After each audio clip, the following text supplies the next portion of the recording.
All right, Crysis fans, Daniel Kaiser here for GT on the E3 2010 stage, joined by Nathan from Crytek. We're taking a look at the game, one of the biggest games of the show. Why don't you walk us through what we're seeing here in Crysis 2? Yeah, so this is the Central Station exterior level. In this level, the Marines are falling back. They're holding Central Station here, which you can see from the imagery. And this is a more open style of space that Crysis is really famous for. Open sandbox kind of gameplay that we're well known for. What the player is doing right now is taking advantage of opportunities that we give in Crysis games, which is allowing you to survey the terrain and figure out which route you want to go. So you can take the bridge and be kind of like an action hero, or you can find a route to sneak around the side. But right now you need to support the Marines, and it's up to you how you decide to do it. There's aliens coming from all sides and all directions, so very soon the player's going to jump in and engage in this action. Excellent. You guys are showing so much of the action elements of the game, obviously, but really choosing your own style of play is very, very important here, right? Yeah, what we noticed after Crysis 1 was we gave the person a lot of suit powers in order they could decide how they wanted to play the game. But what we realized was people were combining these styles together into a type of gamer style. And so you could play, people were playing like a predator, quite literally hunting their enemy as they move through the environment. Or they were playing as like an action hero and jumping in the middle of action and trying to survive as much gunfire as possible.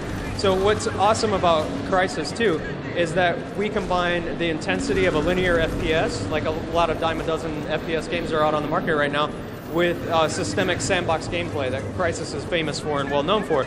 So when we need to, we can tell you a story. When we want to give you open space to explore the game the way that you want to, you can. And we give you lots of tools in a sandbox. So, just a moment ago, we saw him kick a cab on an alien. He kicked it over the edge, over the bridge, and squashed an alien with it. If he wants to play a little bit more protected and use cover and lean, he can use cover and lean, which is in the game. He can stealth and sneak around. There's lots of opportunities for the player to play it in different ways based on the style of what they play. If you just jump in and play it like every other FPS on the market, it will play that way for you, but we give you the tools that you can do more. So the game grows with you. You learn what the sandbox elements are, and then you want to go back and play levels again. Like, I didn't know I could do that with a cab. I didn't know I could do that with a barrel. I didn't know I could sneak around and do such awesome things. So that's what makes Crysis 2 really, really cool. Obviously, the setting has changed. The game is in New York, so you move from the jungle to the urban jungle. Yeah. Talk a little bit about the level design and how you want to facilitate the various types of gameplay within this environment.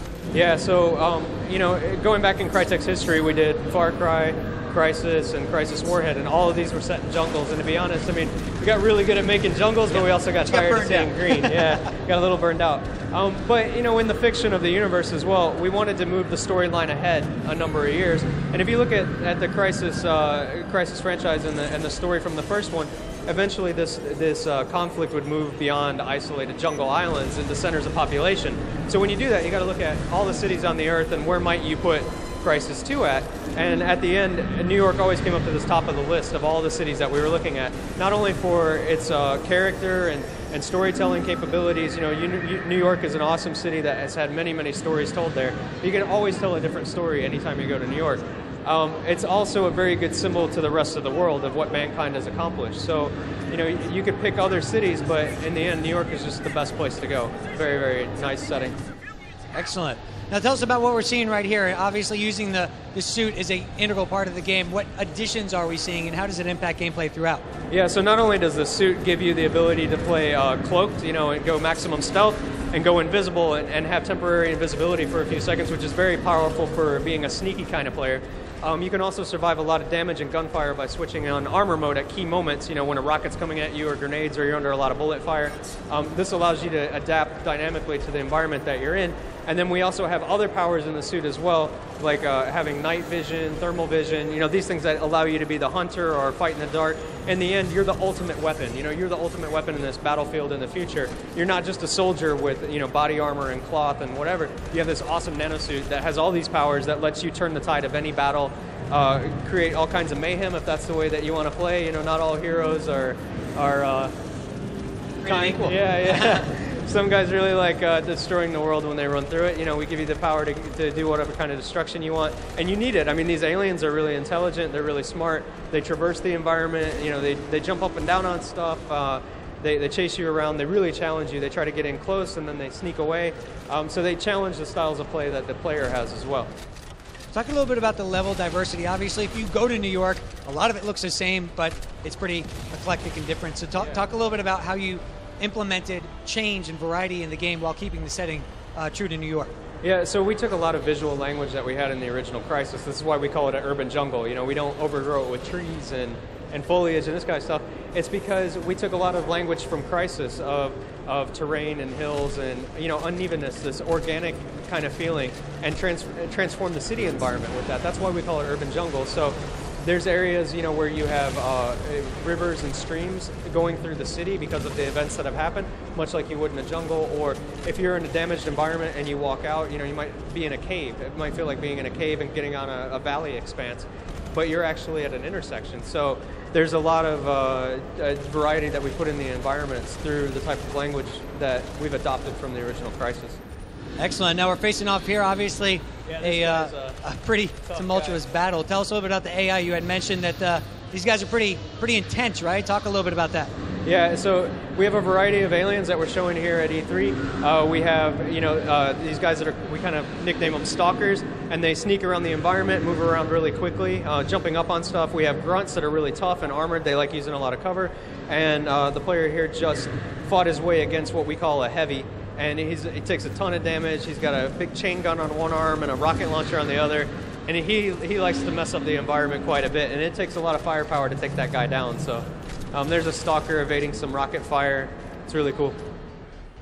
And you personally, what is your play style? I mean, obviously you're talking about how diverse they can be. I mean, do you tend to get in there and just bum rush everything? Or yeah, are you right now, more stealthy kind of guy? It depends on my mood and what day of the week it is. Generally, I like causing as much mayhem as possible right now. I mean, our sandbox is so full of things that you can play with, you know, sticking sticky grenades on a car like this. You can use that as a trap for aliens that run by, or you could kick the car in their direction, you know, drop it on their head, you know, even with the explosives. So as it gets close to them, the car blows up, the explosives blow up, you know, all kinds of destruction, all kinds of chaos. He's getting attacked by a stalker here who tried to leap on his head, you know, knock him down, take him out, so. Seems like anything could happen. Obviously, the graphics are great. Crysis, the original Crysis, known for its graphics. As we talked about in the interview, becoming known for that with the brand. I mean, it's kind of associated. Is that something you guys want, or are you trying to deviate from that a little bit as well? I mean, do you want the pressure of having to be associated with having the best graphics in the industry? I mean, we always try to deliver on that, and we have a good track record so far. So, I mean, it's why not keep it up? Hat we're proud to wear, yeah. Okay. We keep it up. And so will this pretty much be the best looking first-person shooter on consoles to date? Yeah, first-person shooter on consoles and PC. You know, we established the benchmark with Crysis 3 years ago, and even today, Crysis 1 is still considered the best-looking FPS on any platform, you know, in the world. We're not going to let Crysis 1 hold that title. We're going to, you know, kick our own butt with Crysis 2, not only on PC, but also on the consoles, so. Excellent. It's looking fantastic, man. Thanks for showing it off.